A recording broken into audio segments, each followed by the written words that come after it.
History Photoshop অত্যন্ত গুরুত্বপূর্ণ একটি বিষয়, যার মাধ্যমে আন্ডো এবং রেডো করা হয়।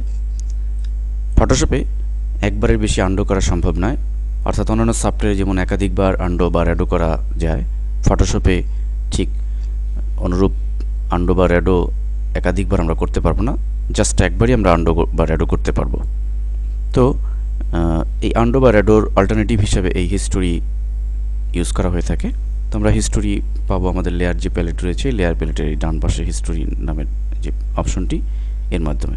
তো হিস্টোরি ব্যবহারটি আমরা এখন দেখব। দেখুন, আমরা একটি ডিজাইন করব। সাপোজ আমরা এই গাড়িটি নিব, এই গাড়িটি আমরা ড্র্যাগ করে আমাদের ডিজাইনে নিলাম।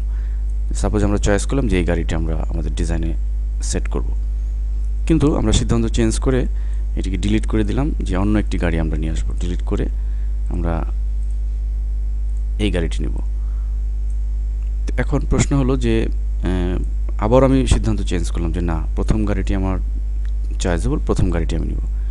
তো প্রথম গাড়িটি আবার আপনাকে খুলতে এবং সময় সাপেক্ষ ব্যাপার, এছাড়া ডিজাইনে আমাদের আন্ডো করার প্রয়োজন হতে পারে। তো সেক্ষেত্রে আমরা খুব সহজেই হিস্ট্রি প্যালেটের মাধ্যমে এই আন্ডো বা রেডোর কাজটা করতে পারি। হিস্ট্রিতে আমরা ক্লিক করব, আর হিস্ট্রি যদি আমাদের লেয়ার প্যালেটে সংযুক্ত না থাকে, তাহলে আমরা উইন্ডো মেনু হতে আমাদের হিস্টোরি অপশনটিতে ক্লিক করে নিয়ে আসবো।